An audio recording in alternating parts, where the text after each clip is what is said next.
journalist and editor who spent 17 years working in newspapers, magazines, broadcast media, and later on in my career online. And clients and I have featured in places like Forbes, Harper's Bazaar, RTE, which is a national radio and television broadcast station here in Ireland, and Stylist Magazine, Irish Independent, and many others. My first book, Breaking into the Media, A Journalist's Guide, is out at the moment, currently under, I've just made some recent changes to it in light of some COVID stuff, so it's currently under review by Amazon, but they have promised me that the latest version will be available on Friday, but it is up on Amazon, and you can use the look inside feature to look inside what the book is about. I'm also going to talk a little bit about that later on in the training, and a little, I suppose, fact outside of publicity, outside of journalism. I'm a former soprano, and I used to teach high ropes to kids, which I absolutely loved. Okay, so a little bit about the book. Breaking into the Media, A Journalist's Guide is something that I had wanted to write for a very, very long time. And it's a book that is drawn from my 17 years experience as a journalist. And I believe it's for entrepreneurs, business owners, and PR executives that are really having a hard time connecting with journalists and starting conversations with them. Anyway, more about that later. So, let me just see. Okay, let's get into some of the limiting beliefs that you might have. Okay, first of all, you might think, well, look at Sandra, I'm not a good writer, so how do you expect me to be able to communicate with journalists if I'm not a good writer? Well, my answer to that is you actually don't need to be a good writer.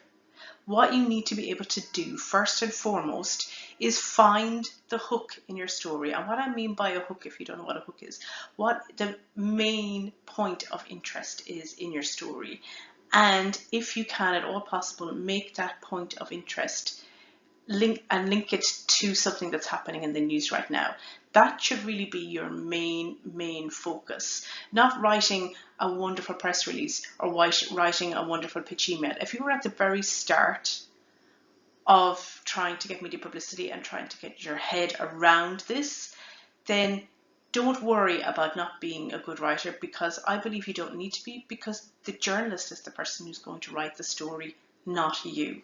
So you don't need to be a good writer. What you really need to be able to do is to be able to tell your story to the journalist in a very clear and concise way and give them the hook.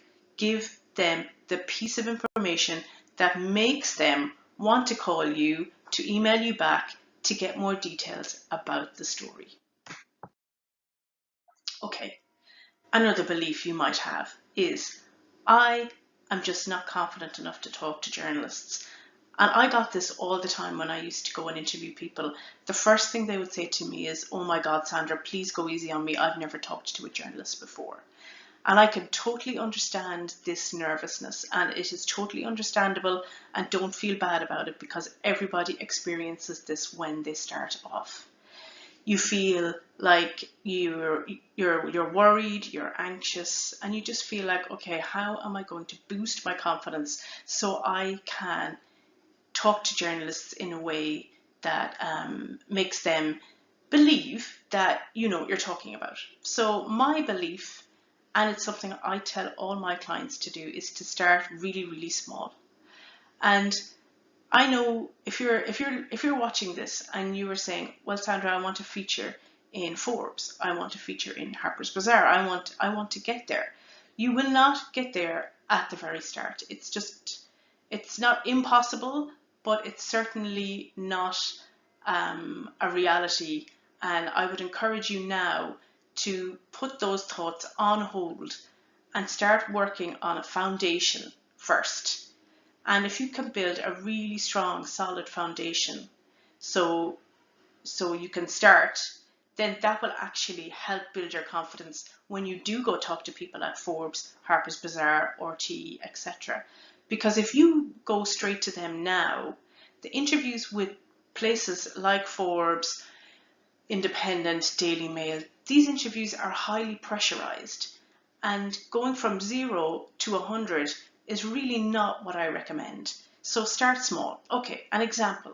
Starting small would mean, let's say you're going to run a small charity event in your business, or you're going to do a coffee morning, or you're going to invite a speaker in to talk to your employees about a certain issue that they're having a problem with. And you get a little bit of press around that issue. And start small. So start small so you have control, a certain level of control over what is happening. And also start local.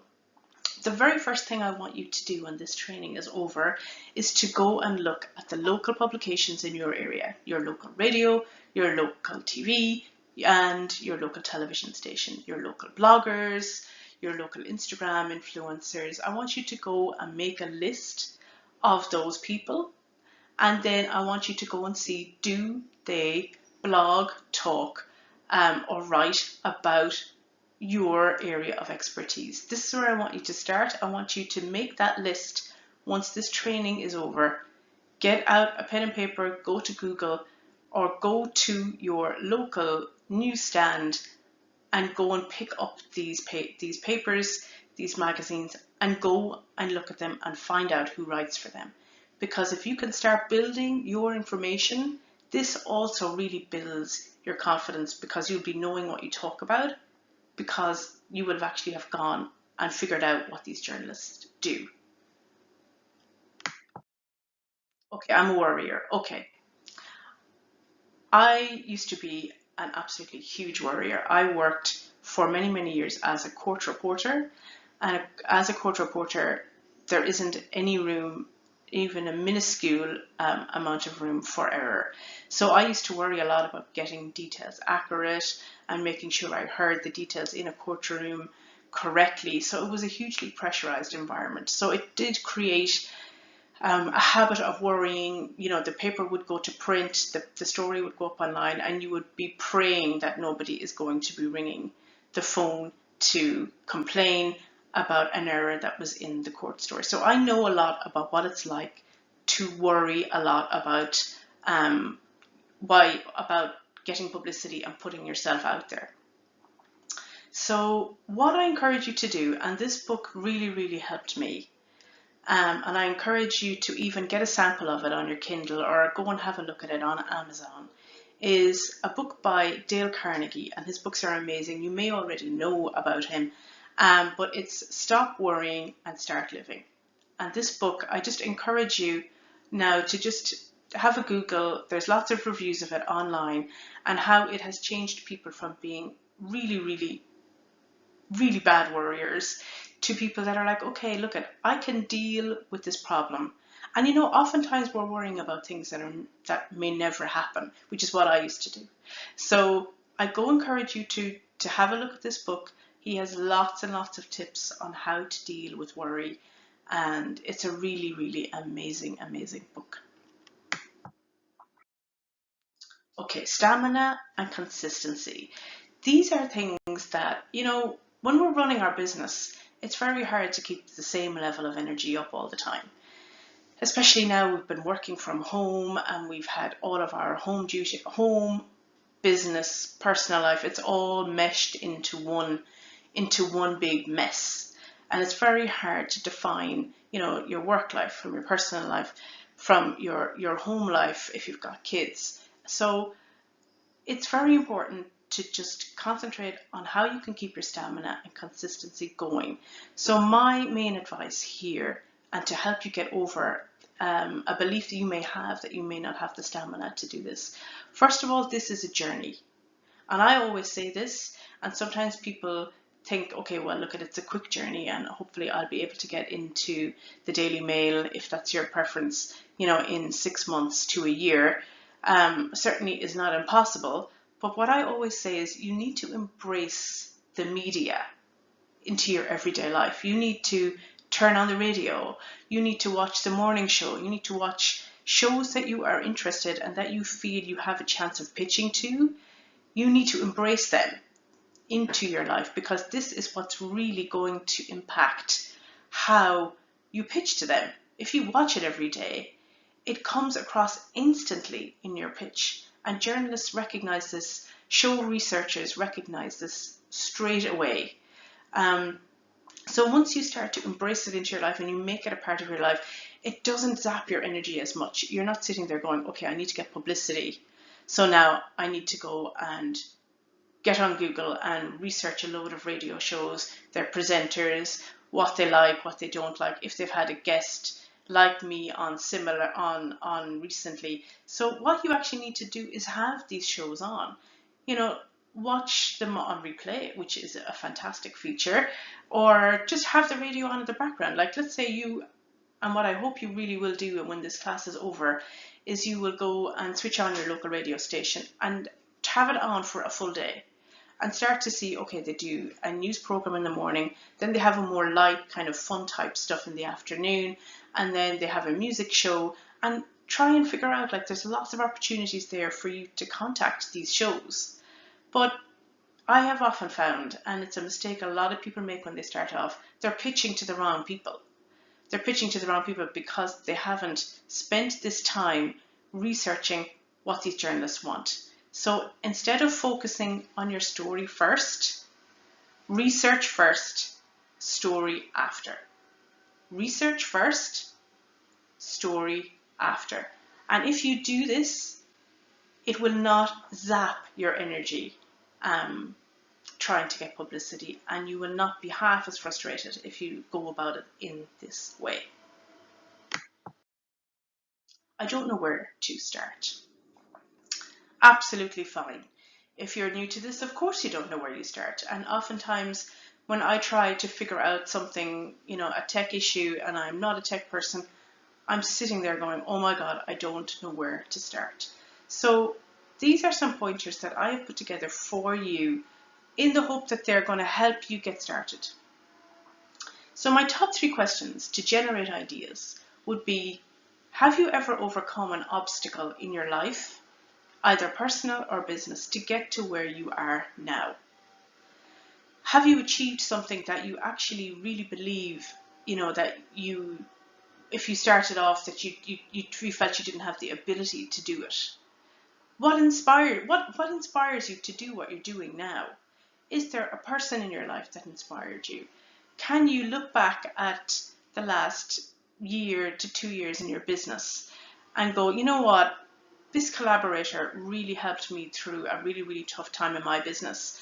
Could you go and ask him or her, would it be possible for the two of you to collaborate together and write a blog post and pitch it to one of your local bloggers or to Authority magazine? They're like, these type of articles are of huge interest to people. So, look at the people who have inspired you, or the books that have inspired you, or the radio show that has inspired you. And a tip that I would really like to just add in here, if you're listening to a radio show every day and you're really finding that it is really, really helping inspire you in your life, like, there is no harm in emailing that show and saying, look, I've been listening to your show every day now for 6 months. This is what I do in my business, and I really feel I could offer value to your listeners, and send them in 3 to 4 bullet points of what you feel you could talk about. And I also encourage, if you've done your research and now you're looking at the story part of your publicity campaign, that there is no harm, and in fact I encourage it a lot, is to send an introductory email to a journalist, introducing yourself, not pitching a story. This is not about pitching. This is introducing yourself, who you are, what you do, and what stories in the future you feel you will be able to contribute to. Now, I know making a list of stories can be daunting.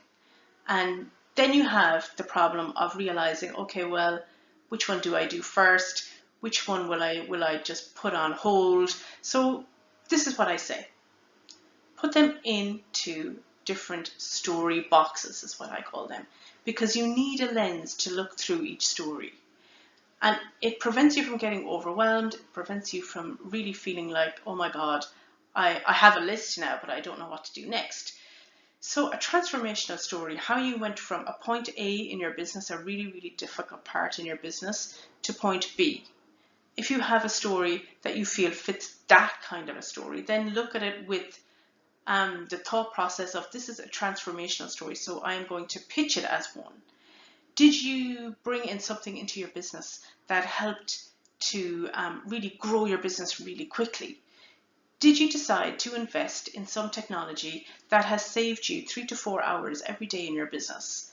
Or was there something that you did that was a quick win and that you really, really felt that it was, such a huge element in your success in your business, and that you would write your pitch to a journalist with that lens on? You would look at, okay, figures, facts, why I did it, some emotional reasons behind why you did it, and just try to look at them with a different lens on, as opposed to looking at this really long story list, which I hope you will have, and get overwhelmed. So use these story boxes and get your list and start putting them into the different boxes. And this will really, really help also in relation to not feeling like you are going to give up too early in this journey. Okay, this is a tip that I give a lot of people who find getting a story list together and looking at them through what I call my story box method, if you want to call it that, is become a seasonal pitcher. And I know many people, and this is through my time in journalism and also through my time as a PR mentor, that they only pitch at times of the year when they feel they are hugely relevant. So they look at different seasons, different times of the year, and that is when they pitch. And they only pitch then, and they find that this works for them hugely. It works for them on a massive scale. And when you do this every year, and you send to the same outlets, say you've built up relationships with journalists in this time, the journalist is actually looking forward to getting the contact from you, because I used to work a lot in supplements. I was a supplement editor. Supplements you'll see in places like The Times, The Guardian, and you always wanted really good contacts for people in different niches. So I've given an example of a wedding hat designer that used to send me 2 really good stories every year without fail. She would send a story maybe about a woman that she had lost her hair due to cancer, and she would document the story. And her daughter's wedding was coming up, and the worry around, was she going to wear a hat? Was she going to wear a wig? Was she just going to go, look, I'm going through chemo at the moment. I'm not going to wear a hat. I'm just going to go. I'm going through chemo, and I am proud. And I'm not going to hide, if you want to put it that way, under a wig or under a hat. And she would give me amazing stories twice a year, and that was it. She would send me something around like the height of wedding season, and oftentimes she would email me in advance with a couple of different story ideas. And I expected this every year, and I got it every year, and we had an amazing relationship. And I would say, I think this story, if you could get some more details together about a certain story that she would have in her list, she would go away, get those details. I would give her the deadline. She'd be back to me with the deadline, and we would put the piece together. And then also, she would sometimes pitch at Christmas, or other times she might pitch around Black Friday. Like, she would pick it herself. It wouldn't be the same 2 times every year. Because sometimes she may need publicity for other times of the year in her business if she's looking to get rid of lots of stock. So she built up relationships with me and with other journalists, and it worked extremely well for her. There's also I just have another example here, the candle maker who only pitches at certain times of the year, like Christmas, Valentine's. Now, these are very obvious times of the year, and I will certainly do another video on this alone, because journalists are used to getting pitches at different times of the year because they know people are trying to make themselves relevant. But you need to stick out more and not just give them the ordinary. So what I encourage you to do is always think of story ideas, not topics, not like the wedding hat designer. She would always be looking out for clients that may be in a position to tell their story to the media, and she would obviously build up a trusting relationship with them. She also had a trusting relationship with me, so she was a very, very shrewd businesswoman and knew that using stories about her clients, customer stories, customer success stories, meant an awful lot more than her sending me in a press release talking about how wonderful she is, because journalists are really not interested in that. They are interested in stories, and stories that touch other people's lives and that relate to audiences. Okay, next slide. Okay, what if I make mistakes? Well, you know what? You're going to make lots of them. And it's going to be a part of life. If you are looking for publicity, you're not going to be perfect. Nothing is going to be perfect. But my advice to you is mistakes help you to learn, and you start making less of them. So if you remember from my earlier slide, you will remember that I said to you to start small and to start local and to try and make as many mistakes as you can there. That's not to say you won't make plenty more when you start going to the bigger outlets, but you will be more savvy. That's the way to be. You will be more savvy in your communication, and you will know and you will have done your research, because you will be able to say, okay, look, there might be one or two difficult questions in my area of expertise, because an influencer in my area has just made a really dramatic statement about something. I believe that maybe I might get asked about this. So obviously doing your research before you go on a show or before you're being interviewed by a journalist is vital. So you can lessen your chances of making mistakes, but you will make them. But if you don't make any, I absolutely applaud you and hats off to you.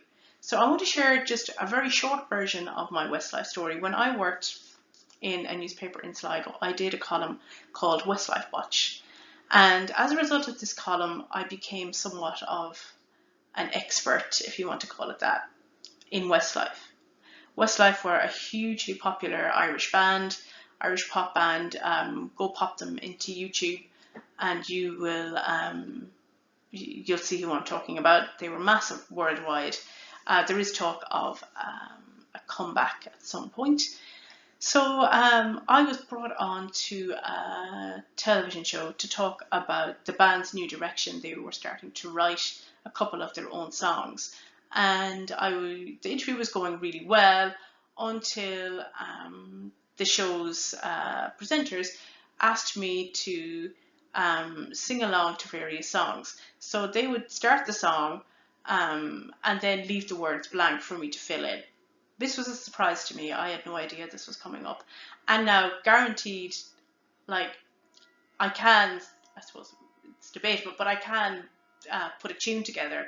But still, this was a massive shock to me. And my face just went, it just really contorted really weirdly. And they got a screen grab of this and used it at various points throughout the show afterwards. It was so embarrassing.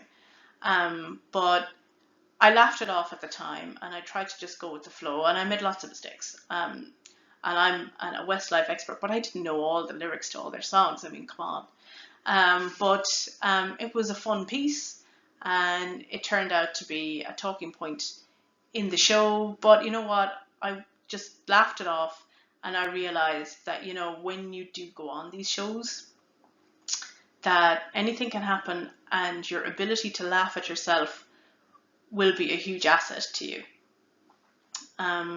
So my biggest tip really is to practice what you are going to say out loud. Because when you go into a radio station, there's a lot of activity, there's a lot of people hanging around, there's a lot of journalists, there's other guests, and the presenter you may not get to meet beforehand at all, especially if it's a live show. You might get to chat to them during an ad break or during a song that they might be playing.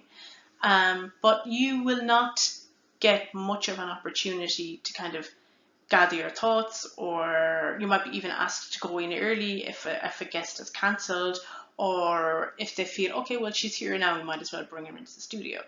So before you do any kind of interview, try to practice what you are going to say out loud, because this will show you exactly what words you trip up over, whether you say a certain word many, many times over and over, and how your face looks. I mean, it takes, there's a wonderful woman on YouTube, and I encourage you to check her out, Dominique Sashke. I can actually put her link to her YouTube video in this description afterwards. And just even watch how she presents herself on live. She is a television presenter herself, but just even watching her and how she intonates and how she communicates, it's amazing, and you will always learn something from watching her videos. And it takes time to be natural on camera. But the way you can try to prepare yourself to do this is by talking out loud and recording yourself and listening back and trying to figure out whether your sentences are too long. Like, no one's going to even understand what you're saying if your sentence goes on and on and on and on. There's no natural break in what you're trying to say, and you'll start to learn so many things about how you communicate. And I really encourage you to do that, and it'll help you to lessen your chances of making mistakes. Okay, so I'm just waiting for my next slide to come up, because, as I say, I'm in my kitchen and things are slightly out of tune for me at the moment. Okay, this is one I get a lot, and because I'm a former journalist, I tend to get asked it a lot. So what if the journalist gets it wrong? And journalists are human beings, first of all. Well, we may be very difficult to get hold of at times. We may have a lot on our plates. We have a lot of deadlines, crazy deadlines. And certainly with COVID, journalists are really, really feeling the pressure. Some of them have sadly lost their jobs, but now that things are maybe picking up again, maybe they're being taken back on, hopefully, because it definitely helps you if there is more journalists in the newsroom. And the way you deal with the journalist making a mistake is going to say an awful lot about you. Mistakes will be corrected, and I have an element in my book that deals a lot with this, because journalists will want to correct mistakes just as quickly as you will want to. But for you, when you see it online or in a newspaper or it's heard on radio, your urgency to get it corrected will create a lot of anxiety and a lot of embarrassment. But what I encourage you to do is certainly get onto them straight away and say, look, there is a major mistake in this article and I need to get it corrected. That will set off a chain of reaction within a newspaper or magazine, and they will go and fact check, and they will talk to the journalist who did the interview, and they will do their due diligence, and the mistake will get corrected. And it will certainly get corrected really, really quickly if it's something that is blatantly obvious to everyone that it has to be either taken down or rewritten. And oftentimes an apology will be issued both to you as the person whose reputation was in some way tarnished. But you know what? Mistakes are all over the place online. There are loads of them. So it's how you deal with the journalist. If you're looking at building important relationships with journalists and one of them makes a mistake, what I encourage you to do is to think about the level of seriousness that this mistake creates, and then have your reaction similar or slightly less than that, because a journalist will appreciate it more if you don't overreact to something like they spelt your name wrong. Countless times my name has been spelt wrong, and I don't make a big deal about it. If it can be changed, great, but if it can't be changed, it's fine. It's your level of reaction to the level of seriousness of the mistake that's important. Journalists make mistakes, but don't let that put you off pitching to them, because mistakes can be corrected. Okay, so I am going to talk a little bit about my book now, which is, as I say, a labour of love. Well, over the last, I started it before my daughter was born, and she is 2.5 now. And at the moment, it is at a specially reduced price for Kindle. It is $8.99, as you can see here. Paperback, $13.99. And I'm going to have these prices this low for 1 week only from this Friday, because there are currently changes being made to the book, and Amazon have said that it should be up by the new book should be up by Friday. So I encourage you to avail of this reduced price before I will be putting it up, because I've been told already by other PRs in the business that this is really, really cheap for the level of insight, information and help that's inside. So I'm actually going to give you a little taster of what's inside now. Okay, what's inside? Okay, so ways to get to the starting blocks if you're feeling stuck.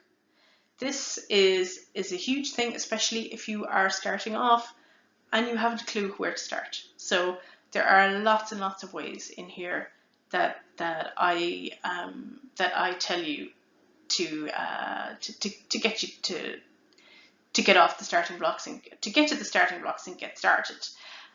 So there's also all the routes that you can take, and I'm not just talking about a press release or an email. I have at least another 10 ideas in there that you can use to get publicity. You don't need to write an email, a pitch email. You don't need to write a press release. There are lots of other ways, and these are probably ways that you may never have thought of or even heard of. Okay, so the ingredients you need to be successful. The ingredients that you need in order for a journalist to take you seriously. There's a long, long list of those. I firmly believe that getting inside a journalist's mindset, even a little bit, even understanding a little bit about their job, is what's going to help you start conversations with them. So I have included an insider's look into the newsroom and how it's going to help you to start your conversations. Extensive help to generate ideas.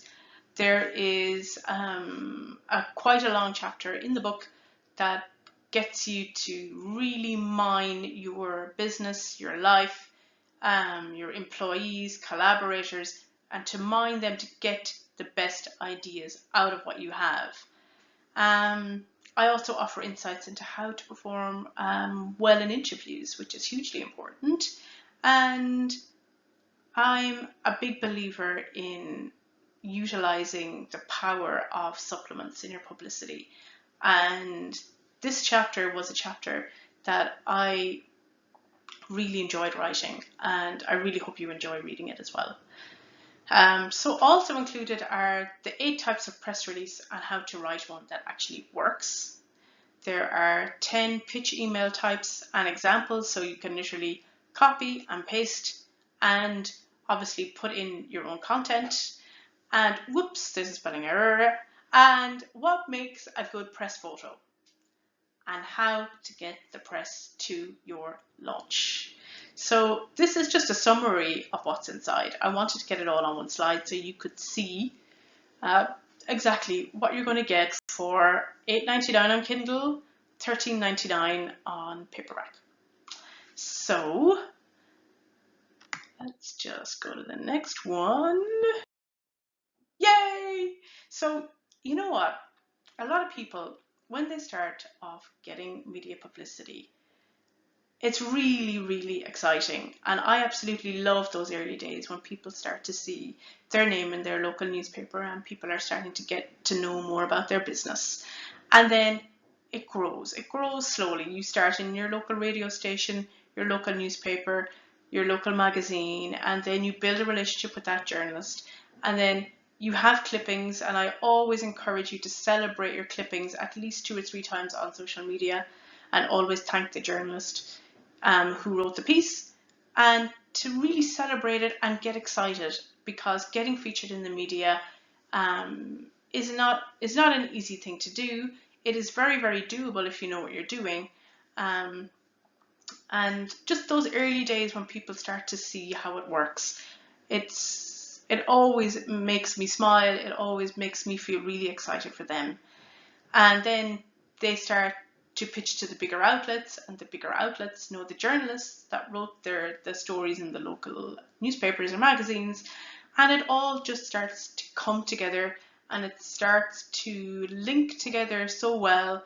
And it's just really exciting once you actually get started, and you follow the journey that suits you, but you follow the journey with some smarts in mind.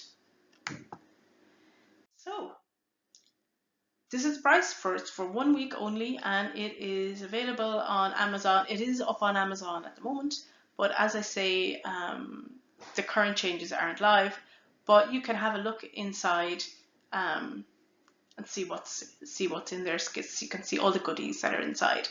And I really hope that you have enjoyed this training with me today. I am really happy to answer questions, so just pop them into the comments below.